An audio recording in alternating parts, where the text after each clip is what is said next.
झारखंड राज्य बनने के बाद झारखंड के लोग ठगे हुए महसूस कर रहे हैं कि 40% में पूरे भारतवर्ष को निमंत्रण क्यों, आखिर इस राज्य का बनने का उद्देश्य क्यों था।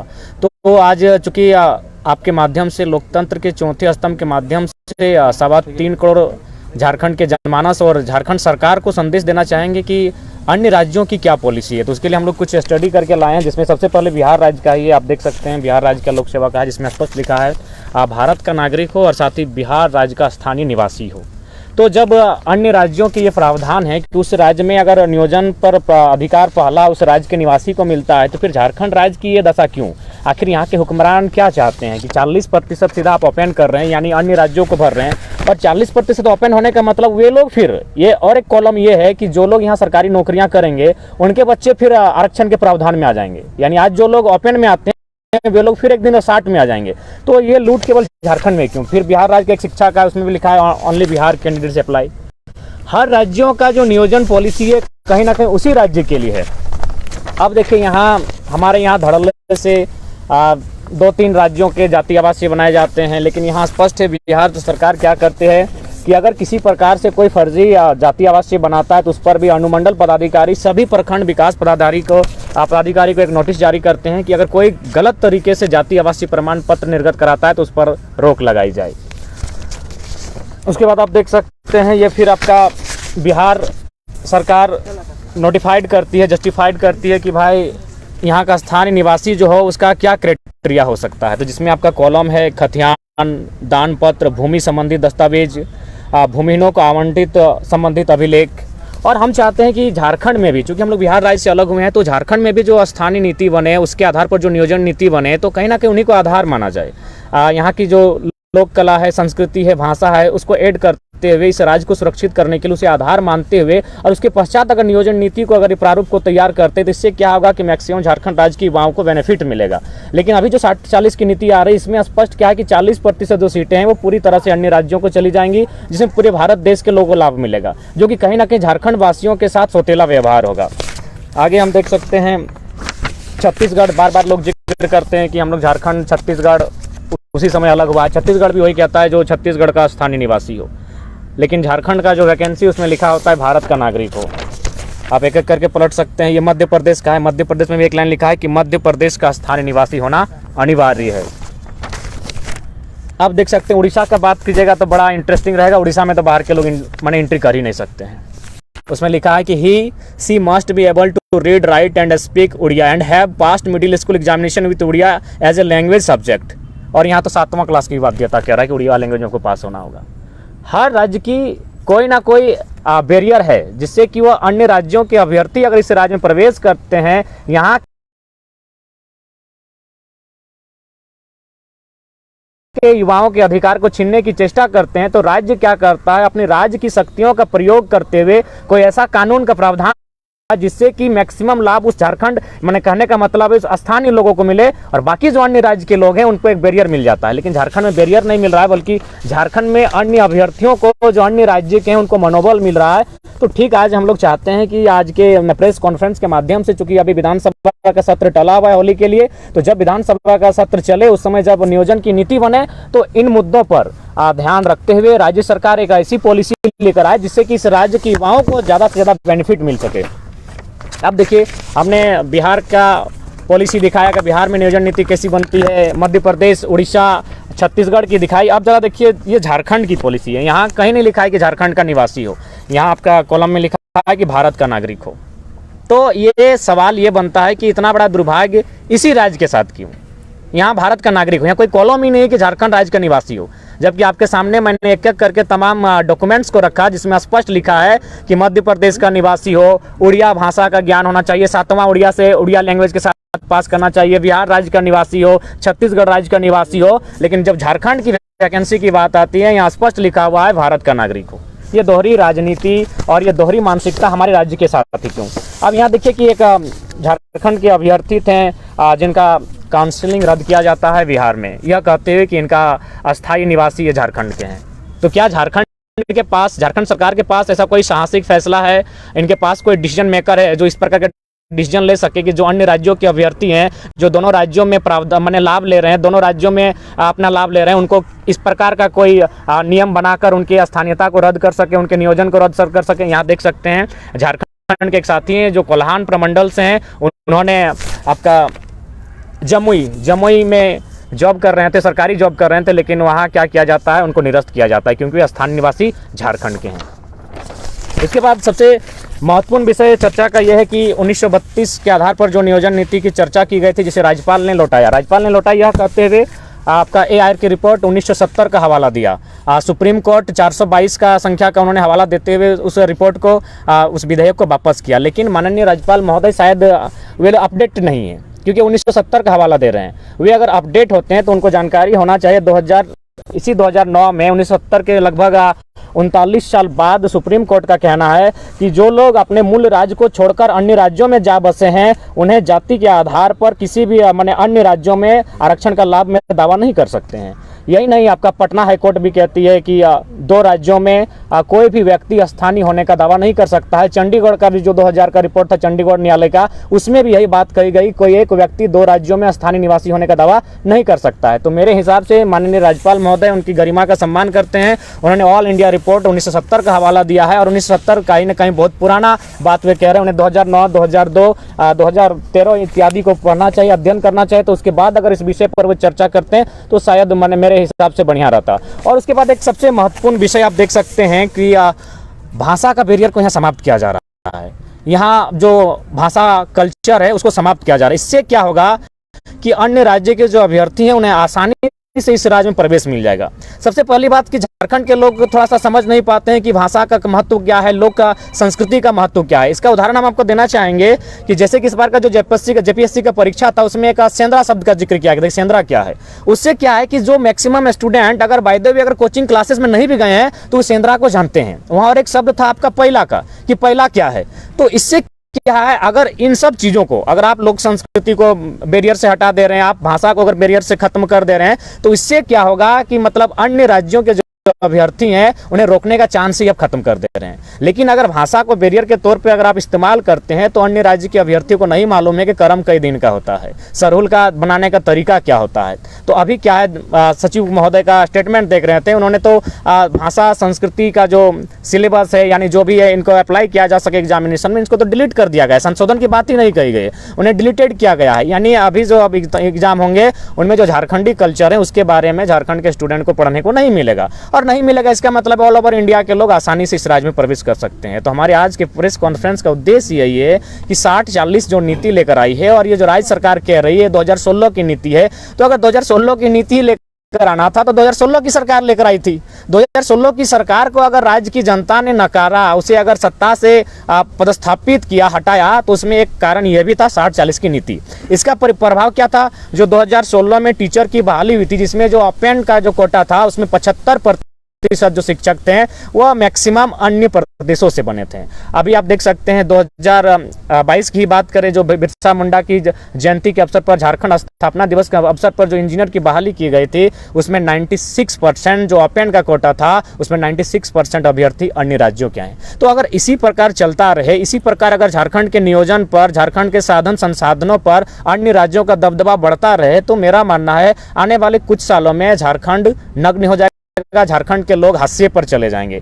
और राज्य सरकार को समझ में आना चाहिए कि राज्य की शक्तियां भी है, इनके पास अनुसूची 7 सुरक्षित है, जिसका ये प्रयोग करते हुए अपने राज्य के अभ्यर्थियों के लिए नियोजन की जो पॉलिसी है उसमें उन्हें प्राथमिकता दे सके। और आप खुद 2004 में जाके देख सकते हैं कि राज्य के पास कितना पावर है। इसी राज्य में 2004 में जब प्राइमरी टीचर की वैकेंसी ली गई थी तो उसमें ऑल ओवर इंडिया में डीएलएड मांगा गया था, लेकिन झारखंड राज्य में बीएड मांगा गया था इसी राज्य में। यानी राज्य के पास अपनी शक्तियां हैं, लेकिन मुझे समझ में नहीं आता है कि वर्तमान में जो झारखंड सरकार चल रही है ये किन के अनुसार चल रही है। इन्हें राज्य शक्ति का कोई आभास भी नहीं है कि राज्य शक्ति भी कुछ है, कि राज्य सरकार अपनी शक्तियों का प्रयोग करते हुए कुछ विधेयक बना सकती है जिसमें केंद्र की सहमति ना ली जाए। और राज्य का जो नियोजन का मामला है वो राज्य शक्ति का मामला है, अनुसूची 7 का मामला है, अनुच्छेद में राज्य सूची के 41 का मामला है। उसका प्रयोग करते हुए, उस शक्ति का हवाला देते हुए राज्य के युवाओं जो आज मैंने काफी दिनों से संघर्ष कर हैं उनको हित में कानून बना सकते हैं।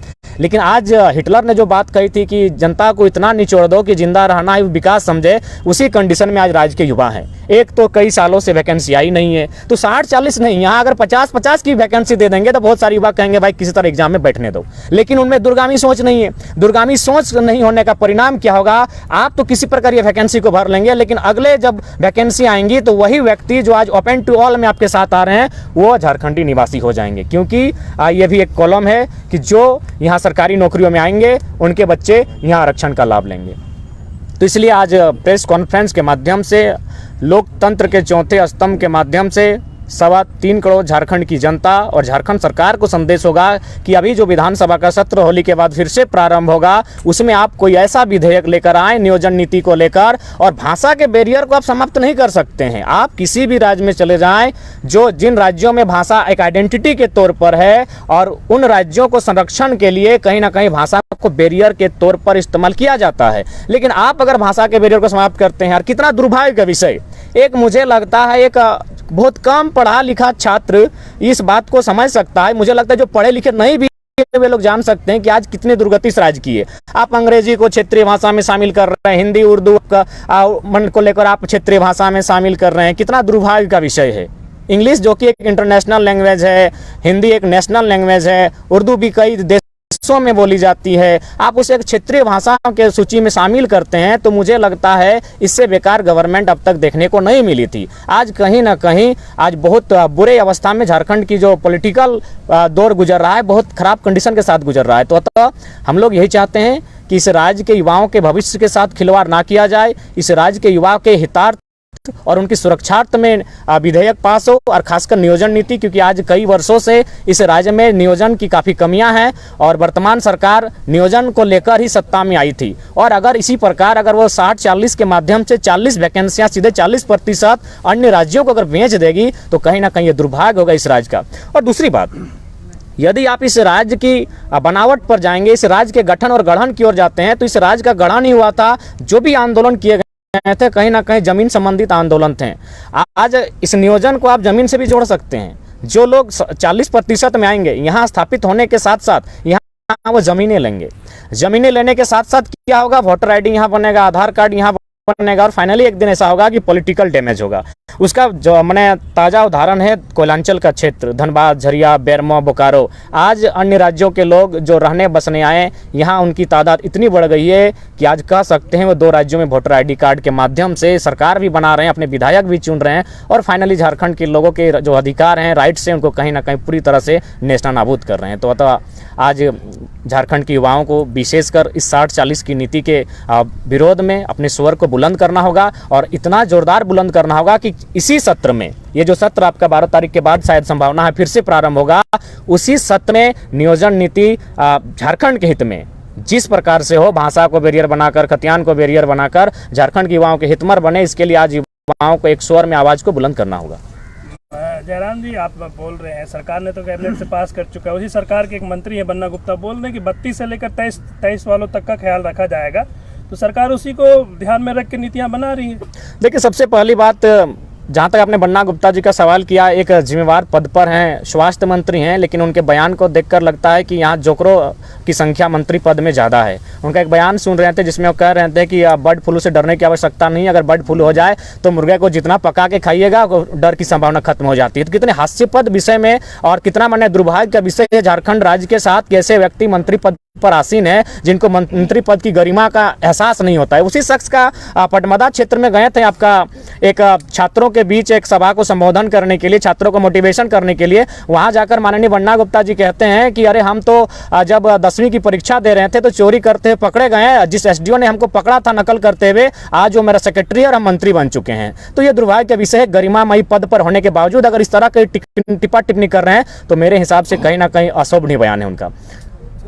जयराम जी, एक खतियान को लेकर के आप बयान दे रहे हैं या फिर भाषा के आधार पे, लेकिन कल ही रांची में बहुत बड़ी रैली हुई, महारैली आदिवासियों की, वो कुर्मी और कुर्मियों के खिलाफ हुई। देखिए, सबसे पहली बात, ठीक है, देखिए सबसे पहली बात, जब कुर्मी का विषय आता है तो मैंने स्पष्ट कहा कि जब मैं अध्ययन करता जाऊंगा मैं अपने तर्क देना प्रारंभ करूंगा। सबसे पहली बात है, आज जो जिस प्रकार का माहौल माने आदिवासी और कुर्मी के बीच माने पैदा किया जा रहा है, उत्पन्न किया जा रहा है, कहीं ना कहीं दुर्भाग्य के विषय। अगर झारखंड राज्य की अस्मिता पर आप जाएं, झारखंड राज्य के अगर अलग आंदोलन पर जाएं कि झारखंड राज्य अलग क्यों हुआ, तो कहीं ना कहीं कुर्मी और आदिवासियों का बहुत बड़ा योगदान है। बहुत बड़ा नहीं, मेरा मानना है 80% सिर्फ 2 कम्युनिटी का योगदान है, बाकी लोग 20 में होंगे, 10 में होंगे, तो इनका बहुत बड़ा रोल रहा है। लेकिन जो लोग बाहरी शक्तियां इस राज्य में काम कर रही है वो जानती है, अगर इन्हें तोड़ दिया जाए तो इस राज्य में शासन आसानी से किया जा सकता है। जहाँ तक कुर्मी का प्रश्न है, सबसे पहला बात, झारखंड एक आदिवासी राज्य है। आज आप मीडिया के लोकतंत्र के माध्यम से मैं ये जानना चाहता हूं कि अगर किसी राज्य का एक आदिवासी राज्य के रूप में गठन किया जाता है तो आधार क्या होना चाहिए? आदिवासी की जनसंख्या होनी चाहिए।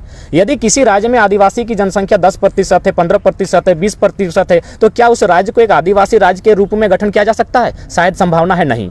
जब इस राज्य का गठन 1912 में किया जा रहा था तो 1913 का आप गैजेट पढ़ लीजिएगा, जिसमें कुर्मी कम्युनिटी को एसटी की सूची में था, यानी उनको आधार मानते, उनका पॉपुलेशन लगभग 20 से 25 के आसपास है। उसके बाद कुछ और कम्युनिटी है जिसे घटवा रहे हैं, तो इन पॉपुलेशन को अगर जोड़ दिया जाए तो ये उस समय 50% से प्लस था। तो यानी कोई भी राज्य अगर गठन होता है तो कम से कम उसका पॉपुलेशन 50 to 60 होना चाहिए। तो उस समय जब इस राज्य का गठन हो रहा था, उस समय ये जो कुर्मी कम्युनिटी है वो कहीं ना कहीं एसटी की सूची में शामिल थी और उसी को आधार मानकर एक आदिवासी राज्य के रूप में इसका गठन किया जा रहा था। यही नहीं, ये राज्य आज भी अधूरा है क्योंकि हमारे पास 9-10 जिले नहीं है। बंगाल का पुरुलिया, झारग्राम, आपका मयूरभंज, क्योंझर इत्यादि नहीं है। उन राज्यों में आप चले जाएं, वहां भी सर्वे करें तो झारखंड राज्य जो बना, बृहद झारखंड बन रहा था, उसका उद्देश्य यही था आदिवासी राज्य के रूप में। तो आदिवासी राज्य का मतलब कम से कम 50% जनसंख्या। तो आदिवासियों का तो साफ तौर पर कहना है, आप लोग उनका भूमि हरण करने के लिए, उसका अधिग्रहण करने के लिए, हक मारने के लिए, आपको नहीं लगता कि लेट कर दिया आप लोगों ने आंदोलन? देखिए, मेरा मानना है आज जब मेरा जन्म नहीं हुआ तो उससे पहले से कुर्मी आंदोलन चल रहा है। दूसरा बात, सबसे पहली बात, ठीक है, लोगों को समझना होगा कि आखिर इस कम्युनिटी को सूची से हटाया क्यों गया। और मेरा मानना है कि कुर्मी का बेटा के साथ साथ पूरे झारखंड स्टेट को, ठीक है, आपके बीच विवाद होना, तर्क वितर्क होना, पक्ष विपक्ष होना, असहमति होना, ये सब चलता रहेगा, लेकिन सच्चाई को जानना होगा। जब 1908 के आसपास, 1907 के आसपास टाटा ने बहुत ज़्यादा संख्या में ज़मीन का अधिग्रहण किया गया, तो उस समय मेरा हिसाब से मानना था अंग्रेज़ों का कि अगर इसी तरह चलता रहे कंपनियों का दौर तो कहीं ना कहीं झारखंड के लोग भोले भाले हैं और इनकी ज़मीनों को सब अधिग्रहण कर लेंगे। तो उस समय चूँकि जो लोग एसटी की सूची में शामिल हैं उनकी ज़मीनों का अधिग्रहण आसानी से नहीं हो सकता है। लेकिन जो कोलियरी क्षेत्र है, आप देख सकते हैं धनबाद और बोकारो जिला, उसमें जो भी कोलियरी क्षेत्र हैं उनमें मैक्सिमम जो ज़मीनें गई हैं उसमें कुर्मी समुदाय की गई हैं। तो एक चालाकी के साथ, एक साजिश के साथ इनको सूची से इसलिए बाहर किया गया था ताकि जमीनों को अधिग्रहण करने में आसानी होगी। उसके बाद अगर टाटा की बात करें तो मैं धनबाद से संबंध रखता हूं। टाटा का धनबाद में 2 ही यूनिट है, टाटा जामाडोवा, टाटा सिजवा, और दोनों यूनिट कुर्मियों की जमीन पर स्थापित है। तो एक बहुत गहरी साजिश के साथ 1950 में जैसे कुर्मी कम्युनिटी को आदिवासी की सूची से बाहर किया गया, 1951 में सिंदरी का प्लांट खड़ा होता है। आप सिंदरी प्लांट को सर्च कर लीजिए, वहां हर लाया है 85 से करोड़ के लागत के साथ। वहां कितने लोगों को लाभ मिला है? उनका तो कहना 1931 में भी आप नहीं थे। नहीं, 1913 का गैजेट, आप ही के नेता जो हैं, कोई नेता थे महतो, वो बंगाल प्रेसिडेंसी में वहाँ पे कोर्ट में, बंगाल कोर्ट में एक हलफनामा देते हैं कि हम एसटी में शामिल नहीं होंगे, हमको एसटी से हटा दिया। अच्छा, एक बात कहिए, आज कहना, मेरा नहीं कहना, ठीक है, उनका देखिए, सबसे पहला हम तर्क जब बात की है तो मैं एक ऐसा तर्क प्रस्तुत करके जाऊंगा जिससे कि शायद किसी को आपस में रंजिश का संबंध नहीं होगा। सबसे पहला बात, 2-4 व्यक्तियों के माध्यम से आप पूरे समाज को जस्टिफाई नहीं कर सकते हैं। ठीक है, कुछ लोगों ने किसी कारणवश लोभ में अगर इस तरह किया होगा, लेकिन आपको जो वास्तविकता है उसे जानना होगा। दूसरी बात, आज अगर आप देख सकते हैं, और मेरा मानना है कि शायद ये मीडिया के बंधु बेहतर कर सकते हैं। सबसे पहला बात, मैंने ऑल ओवर इंडिया के कुर्मी और झारखंड के टोटमिक कुर्मी को एक करने का, मैंने एक दिखाने का प्रयास किया जाए। तो मैं चाहूँगा कि मीडिया के बंधु, पलामू क्षेत्र में ऑल ओवर इंडिया के कुछ कुर्मी समुदाय लोग रहते हैं और टोटमिक लोग तो खैर छोटा नागपुर पठार में बहुत ज़्यादा हैं। तो आप लोग उनका जो जीवन दर्शन है उस पर एक अध्ययन किया जाए और उनके जीवन दर्शन को पब्लिकली सबके सामने रखा जाए कि उनमें कितनी भिन्नता है। बहुत सारी भिन्नताएं हैं, इसलिए टोटमिक कुर्मी और ऑल ओवर इंडिया कुर्मी में बहुत सारा अंतर है। दूसरी बात, आप देखिए, जब आज ये मांग जो चल रही है, मेरे हिसाब से सेंट्रल की बात है और सेंट्रल में झारखंड के अलावा बहुत समुदाय हैं, भील हैं, गोंड है, मीना है और भी बहुत सारे आदिवासी समुदाय हैं। क्या उन्होंने विरोध किया? नहीं किया। अब अगर झारखंड में विरोध किया जा रहा है तो मेरा मानना है कि संविधान आखिर क्यों है? संविधान प्रत्येक व्यक्ति को ध्यान में रखकर बनाया गया है और मैं अभी 32 आदिवासी की, मैंने एसटी के सूची में 32 समुदाय शामिल है और कुछ नए जुड़े हैं, शायद 3 या 4, ऑल ओवर 10 जुड़े हैं, लेकिन झारखंड में 3 या 4, लोहरा, भोक्ता, तमड़िया इत्यादि। तो अगर आप चलिए अब कुर्मी की बात थोड़ा सा बगल में रखते हैं और हम थोड़ा सा एसटी में जो 32 उन्हीं पर चर्चा करते हैं। पहाड़िया की क्या स्थिति है, बिरजिया की क्या स्थिति है, बिरहरिया की क्या स्थिति है। तो मेरा अगर मानना है, जिस प्रकार सेंट्रल की लिस्ट में ओबीसी है, लेकिन जब वो लिस्ट राज्य के पास आता है तो कहीं BC1, BC2, BC3 हो जाता है, MBC हो जाता है कहीं आपका। तो ठीक उसी प्रकार अगर आप व्यक्ति को जिंदा रखना चाहते हैं तो सबसे पहले जो 32 आदिवासियों की सूची है उसमें आप जो अति पिछड़े लोग हैं, जो हमको लगता है वायलेंट माने जो लोग कुछ सालों में खत्म हो जाएंगे एक प्राइमेटिव ट्राइब्स के तहत, उनको भी देखने का काम कीजिए। तो ठीक उसी प्रकार अगर इनको ऐसा लग रहा है कि कुर्मियों के शामिल होने से, तो उस पर राज्य सरकार को राज्य सूची के लिए समीक्षा करनी चाहिए कि जब सेंट्रल के बाद उसी कुर्मी कम्युनिटी को आदिवासी में शामिल करने के बाद जब राज्य सूची में आएगा तो राज्य में जो मतभेद हो रहा है तो उस राज्य सरकार पर छोड़िए। बाकी सेंट्रल की अगर बात करें तो ऑल ओवर इंडिया में एसटी लोग हैं, कहीं से विरोध नहीं हो रहा है, यानी सिर्फ राज्य में हो रहा है। अतः राज्य सरकार को चाहिए कि राज्य में समीक्षा हो कि कुर्मी के लिए क्या ऑप्शन हो सकता है। देखिए एक बात है, यह लड़ाई इस आंदोलन से लगभग सालों पूर्व की है।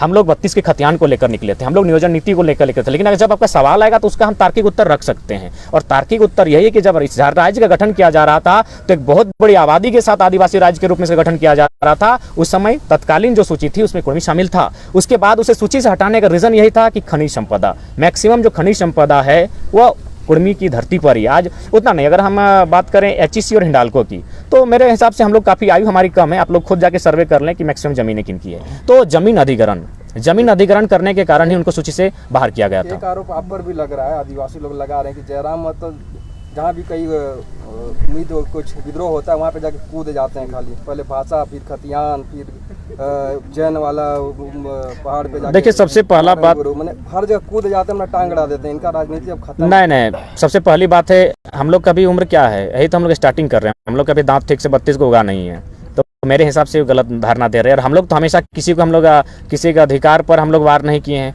जहाँ तक मारांग मुरुंग का प्रश्न है, एक बार मारांग मुरुंग को फिर से सर्वे किया जाए। मारांग मुरुंग के आसपास अगर सबसे ज़्यादा गाँव है तो कुर्मियों के गाँव है। अच्छा, ये चमरा लिंडा जो बोल रहे हैं कि अगर कुर्मी आदिवासी बनने की मांग करते हैं तो पूरे झारखंड में तितली की तरह आदिवासियों को उतार देंगे। देखिए मेरे हिसाब से ये बहुत ही माने उनका दुर्भाग्यपूर्ण बयान है। गुर्जर लोग आंदोलन किए, जाट लोग आंदोलन किए, पटेल लोग आंदोलन किए, क्या किसी अन्य समुदाय ने उनके खिलाफ जाकर सड़क में आंदोलन किया? नहीं। यानी कोई कम्युनिटी चाहे कोई समुदाय अपने अधिकार को संवैधानिक दायरों में मांग सकता है। हाँ, आप क्या कर सकते हैं, अगर आप असहमत हैं तो आप कोर्ट में जाकर PIL दायर करते, याचिका दायर करते हुए कोर्ट में ये मांग कर सकते हैं। उसके बाद निर्णय लेना, उसको शामिल करना ना करना, ये कोर्ट का विषय रहता है। लेकिन आप एक भी, भारत देश में इतने आंदोलन हुए हैं, सभी समुदाय सभी वर्गों ने किया है, क्या किसी अन्य वर्ग ने उसके खिलाफ आंदोलन किया है?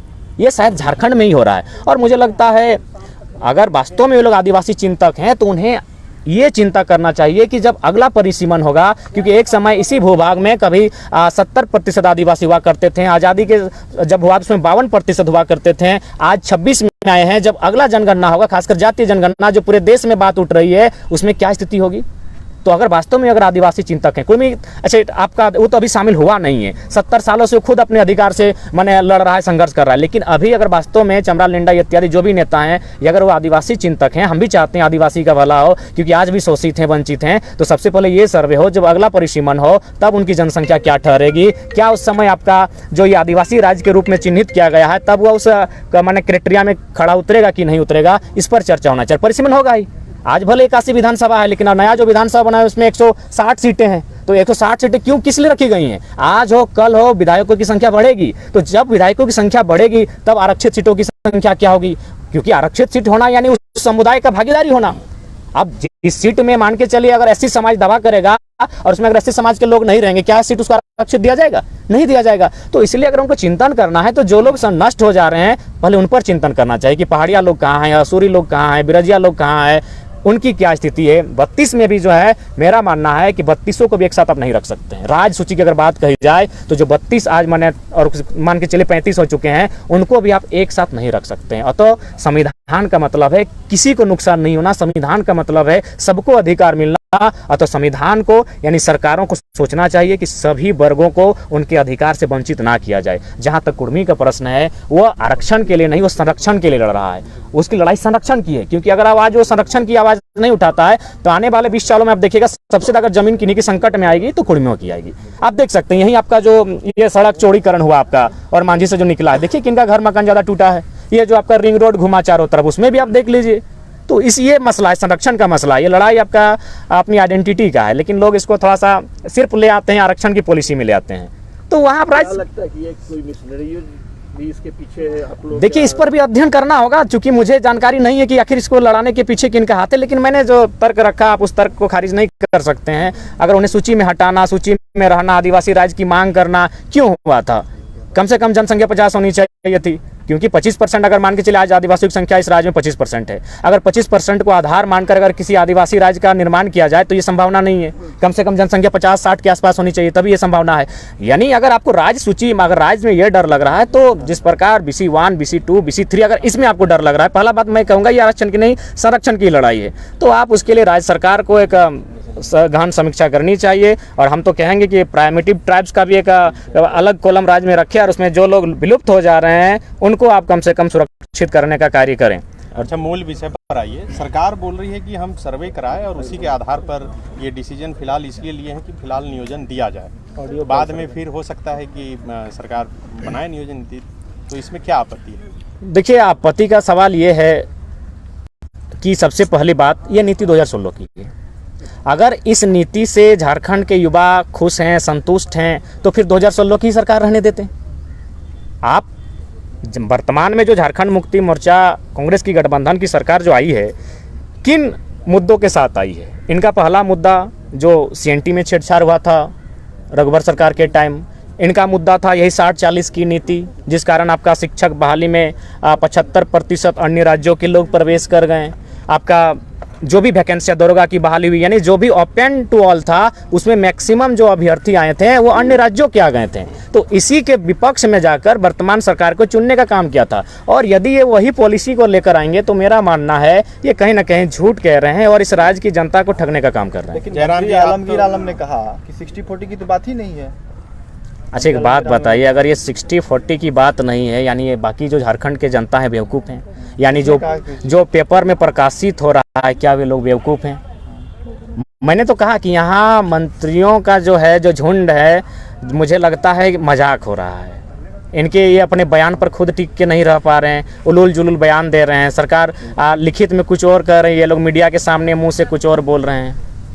अच्छा, ये तो एक भ्रम ही फैलाया जा रहा है कि नियोजन नीति लाई है सरकार कैबिनेट में। ऐसा तो कुछ हुआ नहीं है, क्योंकि नीति तो हमने भी वही कहा। तो नियम सरकार पहले बनाई थी कि मैट्रिक और इंटर यहाँ से पास करना है, उसको सिर्फ विलोपित कर लिया गया। वो हाईकोर्ट के आदेश पर हुआ। तो हमने भी आज के से पहले का नियम बिल्कुल, मैंने भी आज के प्रेस कॉन्फ्रेंस के माध्यम से मैंने भी यही कहा कि जो विधानसभा सत्र 12 के बाद प्रारंभ होगा, उसमें आप नीति को बनाए। हमने तो ये नहीं कहा कि आपने नीति बना दिया और उसके विरोध में हम लोग कॉन्फ्रेंस किए हैं। मैंने तो ये कहा कि झारखंड के सरकार को इस प्रेस कॉन्फ्रेंस के माध्यम से हम संदेश देना चाहेंगे, मैंने डॉक्यूमेंट्री के साथ, कि बिहार के पास क्या पॉलिसी है, उड़िया के पास क्या पॉलिसी है, छत्तीसगढ़ के क्या पॉलिसी है। तो हम लोग इस प्रेस कॉन्फ्रेंस के माध्यम से, चूंकि विधानसभा का सत्र चल रहा है, राज्य सरकार को ये संदेश देने के लिए आए हैं कि आप भी झारखंड के हित के लिए क्या पॉलिसी बनाकर लाते हैं। हम लोग पॉलिसी तो बनी नहीं है, पॉलिसी बनी नहीं कि विधानसभा सत्र चला नहीं है। तो ये तो इस बात से हम लोग भी अवगत हैं। तो चूंकि विधानसभा का सत्र चलने वाला है, इसीलिए आज के प्रेस कॉन्फ्रेंस करने का उद्देश्य यही है कि आज के माध्यम से सरकार को संदेश जाए। जयराम, एक सवाल है कि जो रामगढ़ उपचुनाव का रिजल्ट है, क्या लगता है हेमंत सरकार के खिलाफ मैंडेट है, युवाओं ने दिया है? हाँ, कहीं ना कहीं राज्य सरकार की जो पॉलिसियां लगातार जो युवा सेटिस्फाइड नहीं कर पा रहे थे, राज्य की जनता को सेटिस्फाइड नहीं कर पा रहे थे, उसी के विपक्ष में जाकर उन्होंने मतदान किया है। और मुझे लगता है अगर यही रवैया रहा तो शायद 2024 में एक बहुत बड़ा बदलाव देखने को मिलेगा। लेकिन दुर्भाग्य ये है कि इस राज्य में अगर जेएमएम से लोग नाराज होते तो फिर जाके एनडीए के पास चले जाते हैं, एनडीए से नाराज होते हैं तो यूपीए के पास चले जाते हैं। यानी मेरे हिसाब से राज्य की जनता को 2024 का जब चुनाव हो उसमें तीसरे विकल्प को तराशना होगा, और नहीं तो फिर ये फुटबॉल के मैच की तरह होगा, गेंद एक बार उस रडार में जाएगी, उधर से किक इधर किया जाएगा और फाइनली इस राज्य की जनता फुटबॉल की तरह खेलती रह जाएगी और मैंने इधर से उधर लुढ़कती रह जाएगी। युवा चाहते हैं जयराम मतो मुख्यमंत्री बन जाए, युवाओं की बहुत सारी कमेंट्स आते हैं। तीसरा विकल्प देने का तो मौका था, लेकिन जयराम जी आप तो नहीं दिए। देखिए, सबसे पहला बात है कि हम लोग पहले ही बोलें कि हम लोग जो भी करेंगे कहेंगे 2024 में ही फ्रेश होगा। उपचुनाव और साल 1.5 साल के लिए हम लोग रिस्क नहीं लेना चाहेंगे, ना हम लोग इंटरेस्ट लेना चाहेंगे। जो भी होगा 2024 में ही होगा। और बिल्कुल अगर युवा चाहें इस राज्य के तो बदलाव होने की गुंजाइश हो सकते हैं, लेकिन थोड़ी सी संभावना इसलिए कम लगती है क्योंकि कहीं ना कहीं मैंने जो अक्सर कहा है कि चुनाव के समय तक बहुत कुछ देखने और सुनने को मिलता है, लेकिन जैसे चुनाव का समय आता है कहीं ना कहीं पैसा बहुत ज़्यादा हावी हो जाता है। फिलहाल जो युवा है वो कहीं ना कहीं लड़ने की, पैसा देकर चुनाव लड़ने की स्थिति में नहीं है। और दूसरी बात, 2024 का जो चुनाव होगा उसमें केवल पढ़े लिखे युवा नहीं चाहिए, बल्कि ऐसे युवा चाहिए जो अपने प्राणों की आहुति दे सकें। इसलिए इस बात को मैं कह रहा हूँ क्योंकि मैं एक PhD का छात्र हूँ और मैं झारखंड के भविष्य को देख पा रहा हूँ। क्या देख पा रहा हूँ? आज हम लोग भाषा की बात कर रहे हैं इसीलिए हमारा सामना माफियाओं से नहीं हुआ है। आज हम लोग खतियान की बात कर रहे हैं इसीलिए हमारा सामना माफियाओं से नहीं हुआ है। लेकिन आपको जानकारी होना चाहिए, ये झारखंड या खनन और इंडस्ट्रियल बेल्ट में आता है। जब हम लोग कंपनियों में, कोयला के खदानों में एंट्री करेंगे उस समय हमारा सामना माफियाओं से होगा, उस समय हमारा सामना यूपी बिहार के शूटरों से होगा। तो इसलिए अब अगर 2024 में कोई युवा इस आंदोलन के माध्यम से विधायक बनने का ख्वाब देखे हैं तो मैं मानना चाहूँ, मेरा उन्हें संदेश होगा अपने आप के सर पे मौत का कफन बांध कर आएँ। क्योंकि ये बात मैं इसलिए कह रहा हूँ कि हाल फिलहाल माननीय मुख्यमंत्री का जो एक रिलेशन में वाहन का विवाद था उसमें एक कंपनी ने 80 लाख फाइनेंस किया था और वही कंपनी अभी कोल्हान के क्षेत्र में सबसे ज़्यादा जमीन लूटने का काम कर रही है। तो बताइए माननीय मुख्यमंत्रियों के खिलाफ कैसे जाएंगे? आप देख सकते हैं आपका बड़का गांव के क्षेत्र में जो कर्णपुरा कोल ब्लॉक से वहां 35 कोल ब्लॉक्स आवंटन किए गए हैं। बताइए 35 कोल ब्लॉक, 235 गांव आते हैं, 5 गांव को छोड़कर बाकी 230 गांव विस्थापित हो जाएंगे। तो इस पर कौन सी सरकार उसके सामने जाएगी? क्योंकि पूंजीपतियों का सामना करना आसान नहीं है। पूंजीपतियों का सामना निर्मल दा नहीं कर पाए। आपको क्या लगता है निर्मल दा क्या झारखंड अलग राज्य का? निर्मल दा को मारने में कंपनियों का भी रोल है। स्वर्ण रेखा नदी परियोजना में खुले मंच पर कहता हूँ, आपको क्या लगता है शहीद सुनील महतो ऐसे ही शहादत दिए हैं? उसमें कहीं ना कहीं जो जमशेदपुर में स्थापित कंपनियां हैं, अभी नाम मैं समय के साथ लूंगा, उनका रोल है। तो इसीलिए 2024 का जो चुनाव होगा, अगर बदलाव चाहते हैं तो उसके लिए मेरा मानना है कि शायद पहला दौर ऐसा होगा जिसमें यहाँ के चुनने वाले विधायकों को सर पर कफन बांध कर आना होगा, क्योंकि उनका सामना माफियाओं से होगा, उनका सामना बड़े बड़े दबंगों से होगा। अगर ये शक्ति उनके पास है तो राज्य में बदलाव हो सकता है, और नहीं तो फिर आप कहेंगे कि जीते जी बदलाव कर सकें, बिना रिस्क लिए बदलाव कर सके, ये संभव नहीं है। आप मंच देंगे, इसीलिए तो पूछा जा रहा है कि आप मंच देंगे, आप राजनीतिक पार्टी बनाएंगे? देखिए, जब वर्तमान में जो पक्ष और विपक्ष है राज्य में, अगर इनसे नहीं संभलता है तो जाहिर सी बात है हम लोग को एक प्रयास करना होगा, और उस प्रयास के लिए हम लोग प्रतिबद्ध हैं। निश्चय ही 2024 में इस उलगुलान के माध्यम से एक बदलाव देखने को मिलेगा। लोकसभा और विधानसभा दोनों किस चुनाव में आप सब ट्रेलर लोकसभा में ही दिखेगा। लेकिन एगो सवाल हमारे इंदे हो, अभी देख दादा है का लगल हो, हम तो 15-20 राज्य में काम करके आये हो, इंदे बड़ी भाषा जानो, यो झारखंडी कितना बाहर में अथु, अभी जो तमिलनाडु में भाई लगल हो, हमरो वर्कर हुआ अथु, फोन करके जे बोला हम इनकी ना। देखिए, सबसे पहली बात बिल्कुल, आज जो भी हम लोग हिंसा के पक्षधर में नहीं है। हम लोग भी चाहते हैं कि जो तमिलनाडु में जो भी न्यूज़ वायरल हो रहा है उसमें कितनी सच्चाई है उस पर जांच पड़ताल हो, और कहीं ना कहीं कुछ तो सच्चाई है। तो इस पर हम लोग हिंसा के सहमति नहीं है, लेकिन वहाँ केंद्र सरकार को हस्तक्षेप करते हुए हमारे जो मजदूर हैं कुशल वापस लाने का कार्य करे, और साथ ही साथ जब वो मजदूर वापस चले आए तो राज्य सरकार को चाहिए कि उनके लिए ज़्यादा से ज़्यादा रोजगार के अवसर उपलब्ध कराए जा सके। और ये संभव है, ऐसा नहीं कि संभव नहीं है। मैंने आपको कई बार मीडिया के माध्यम से मैंने रोजगार के अवसर का चर्चा किया है। झारखंड एक पर्यटन के क्षेत्र में बहुत ज़्यादा हमारे यहाँ मैंने सड़क बिछा हुआ है, यानी परिवहन के रूप में, पर्यटन के रूप में, कृषि के रूप में बहुत सारे स्कोप हैं जिनमें झारखंड। आखिर हमारे मजदूर वहाँ क्या करते हैं? केरल में जाके मछली पालते हैं, केरल में मछली पालते हैं ना। हमारे मजदूर आखिर क्या करते हैं? वहाँ जाके टावर लाइन में काम करते हैं।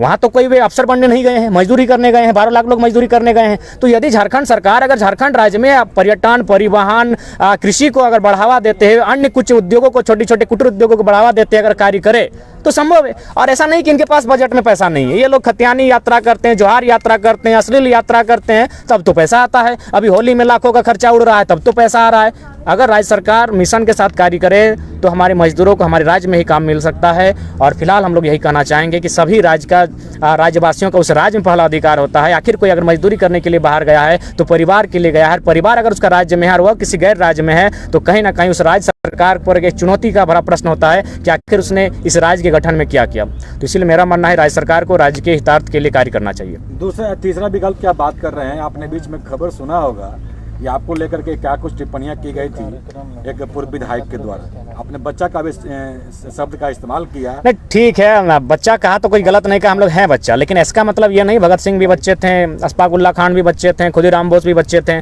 बच्चा है इसका मतलब नहीं आपसे बेहतर हम लोग जानकारी रखते हैं। आपके पास उम्र का ज्ञान है, हम लोग के पास छोटी सी उम्र में विजन है। हम लोग के पास PhD के छात्र हैं, हम लोग दूर की सोचते हैं कि दूर में झारखंड के साथ क्या होने वाला है। और आप लोग देख ही रहे हैं, लड़ा ही रहे हैं। पहले लोग धर्म के नाम पे लड़ाते थे, आज झारखंड में ही माने समुदाय को आप लोग लड़ा रहे हैं। बीच का रास्ता तैयार कीजिए। ठीक, बहुत हो गया।